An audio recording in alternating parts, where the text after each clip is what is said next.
अस्सलाम वालेकुम। आज हम जो कैटेगरी डिस्कस करने जा रहे हैं ये बहुत ही ज़्यादा इम्पोर्टेंट है, बहुत क्रिटिकल है। और इसके अंदर अब जब भी जाएंगे तो कुछ सेफ्टी प्रोटोकॉल्स हैं जिनको अब लाजमी देखेंगे। और जैसे हम यहाँ पे लिखा हुआ है CPSI स्कोर और lab testing each and everything, आज हम इस कैटेगरी को अच्छे तरीके से once and for all discuss करेंगे। तो चलें शुरुआत करते हैं। सबसे पहले बात करते हैं कि मार्केट अपॉर्चुनिटी के इसमें ऐसा क्या है कि लोग इसकी तरफ खींचे चले आ रहे हैं इतनी ज़्यादा रेगुलेशंस होने के बावजूद। अब ये देखें कि 120 बिलियन प्लस जो डॉलर्स हैं उसका मार्केट कैप है इसके ऊपर। फिर 30 बिलियन ऐसी हैं जो जस्ट हॉलीडेज जो के अंदर स्पेंड हो रहे हैं इसके ऊपर, इस नीश के अंदर, यानी कि जो किड्स की एक कैटेगरी है उसके अंदर।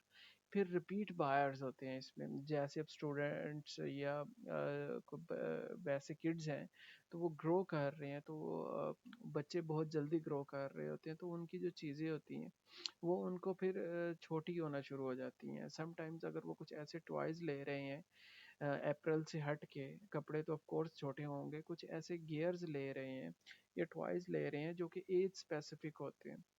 तो जैसे ही वो उस एज को, उस थ्रेशोल्ड को पार करते हैं तो उन्हें नेक्स्ट ईयर या नेक्स्ट मंथ्स में न्यू चीज़ें परचेज करनी पड़ती हैं। तो क्योंकि रिपीट बायर्स होते हैं तो ब्रांड अगर अपनी एक दफ़ा स्पेस बना लें तो उनके लिए एक बहुत बड़ी अपॉर्चुनिटी बन जाती है। तो ये कुछ रीजंस हैं जिसकी वजह से इसके अंदर सेलर्स बहुत ज़्यादा आते हैं। फिर टॉप सेलिंग की कैटेगरीज देख लेते हैं। Educational and stem toys high है, लाइसेंस्ड एंड करेक्टर टॉयज हैं ये भी हाई है। फिर उसके बाद जो है बेबी केयर है, ये मीडियम टू हाई है। Children apparel and sleepwear high है। Feeding and sleep medium to high है। आउटडोर राइड ऑन टॉयज इसकी मीडियम है। और क्योंकि ये आउटडोर है तो फिर ये टू सम एक्सटेंट सीजनल है। नेक्स्ट चलते हैं, डिमांड पैटर्न्स की बात करते हैं। अब डिमांड पैटर्न आपको समझना बहुत ज़रूरी है। आप कोई भी प्रोडक्ट लॉन्च कर रहे हैं तो आपने उसके पैटर्न को समझना है कि वो कब कितना सेल हो रही है।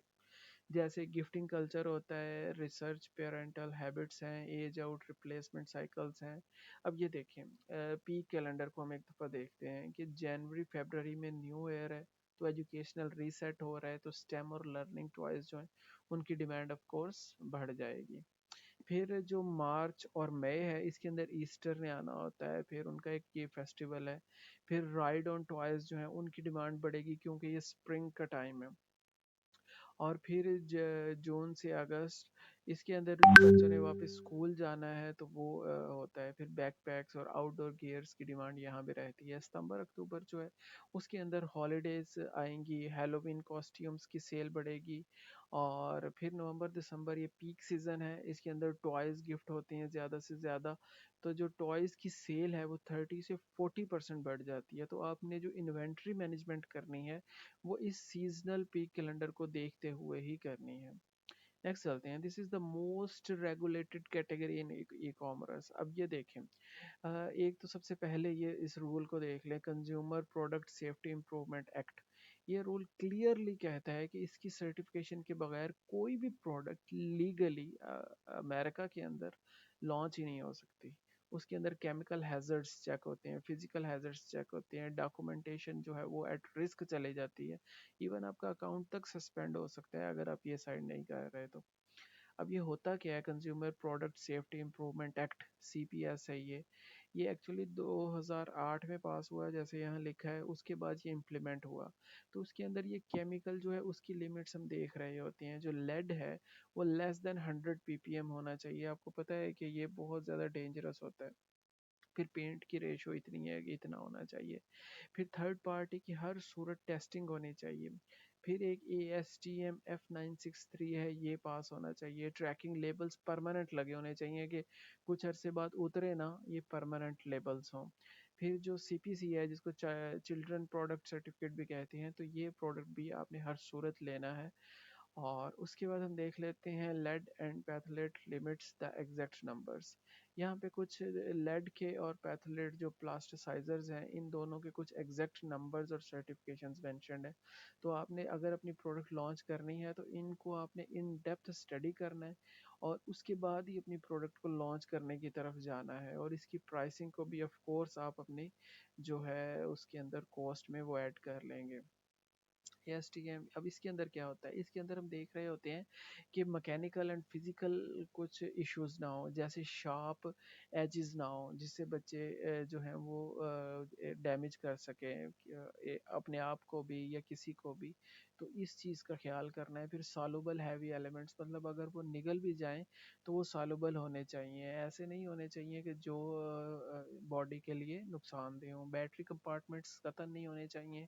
फ्लेमेबिलिटी जो है इसको आपने सामने रखना है। साउंड प्रोड्यूसिंग टॉयज जो है उसकी भी एक लिमिट है कि कितने डेसिबल तक जो है वो आपकी हो सकती है। फिर लेबलिंग एंड वार्निंग है, वो अगर आपने इस एज को नहीं कंसिडर किया तो आपको वार्निंग भी आ सकती है। Choking hazards and age grading, अब ये देखें यहाँ पे इन्होंने चोक ट्यूब का एक साइज मेंशन किया होता है। तो अगर आपने वो प्रोडक्ट जो दे रहे हैं वो चोक कर सकती है बच्चे को, तो उसके अंदर भी फिर इश्यूज होते हैं।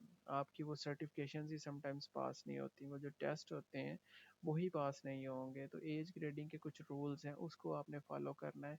जो सबसे स्ट्रिक्ट है वो 0 से 3 ईयर्स का रूल है, ये बहुत स्ट्रिक्ट होता है। फिर 3 to 5 कुछ एग्जम्पशंस मिलती हैं, लेकिन ये भी टेस्ट होता है, इसके अंदर मैंडेटरी होती है चोकिंग हैजर्ड, और फिर इसके अंदर भी आपको टेस्ट करवाने पड़ते हैं। 6 to 12 ये कुछ आपको यहाँ पे फ्रीडम मिल जाती है, लेकिन यहाँ पे शार्प एजेस नहीं होने चाहिए, और फ्लेमेबिलिटी और कुछ चीज़ें स्टिल अप्लाई होती हैं। तो एज ग्रेडिंग जो है वो बहुत इंपॉर्टेंट है।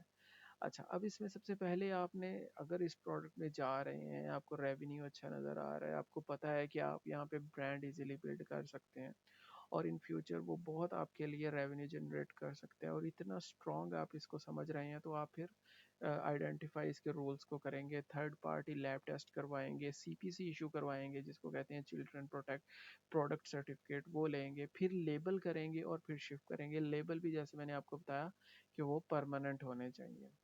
Red flags that trigger recall, अब कुछ ऐसे रेड फ्लैग्स हैं जिनसे आपने बचना है। कौन से ऐसे रिस्क फैक्टर्स हैं, हाई पावर्ड मैग्नेट्स नहीं होने चाहिए जैसे इसके, और फिर जो कोइन बैटरीज नहीं होनी चाहिए, समटाइम्स बच्चे स्वालो कर लेते हैं और वो फिर उनकी बॉडी के लिए बहुत जो है वो डेंजरस हो सकते हैं।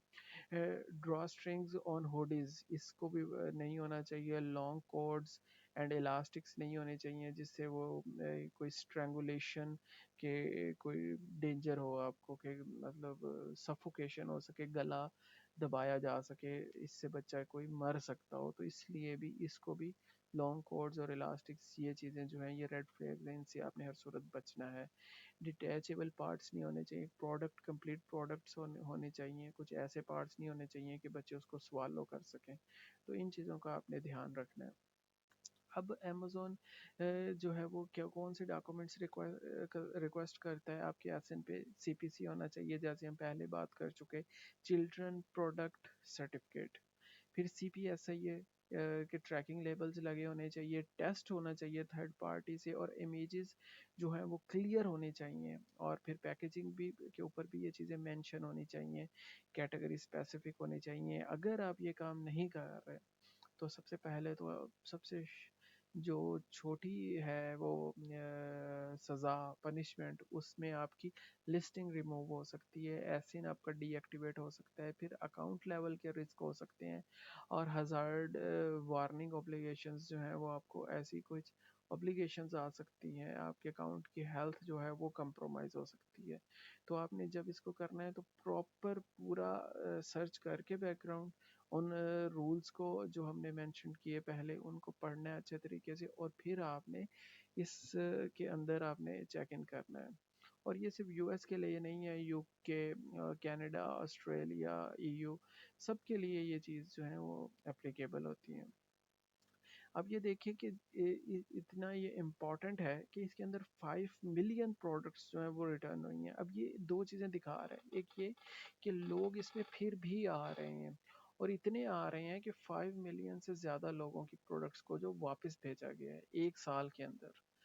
उनको कहा गया है कि ये प्रोडक्ट उठा लें। फिर 28% जो है इसके अंदर वो कंप्लायंस इंस्पेक्शन रिपोर्ट्स के अंदर इश्यूज आए हैं। ये 28% लोग फेल हो चुके हैं, तो आपको बहुत ज़्यादा एहतियात की ज़रूरत है। सिविल और क्रिमिनल चार्जेस भी लग सकते हैं। तो अब सेफ क्या है, उसकी कुछ बात कर लेते हैं जहाँ पे रिस्क कुछ कम है। वो ये है कि अगर आपको बुक्स की तरफ जा रहे हैं, दैट इज़ फाइन।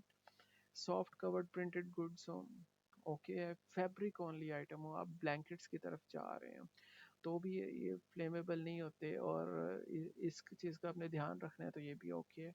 हाँ, एज 8 to 12 के स्टेम किड्स हॉबी, अब ये वो एज है जिसके अंदर अमेजोन के रिस्ट्रिक्शंस जो हैं वो कुछ हद तक लिफ्ट हो चुकी होती हैं, कम हो चुकी होती हैं। सॉलिड वुड पजल्स, फिर बैकपैक्स, लंच बैग्स, और ये वो चीज़ें हैं जिनके अंदर आप जा सकते हैं।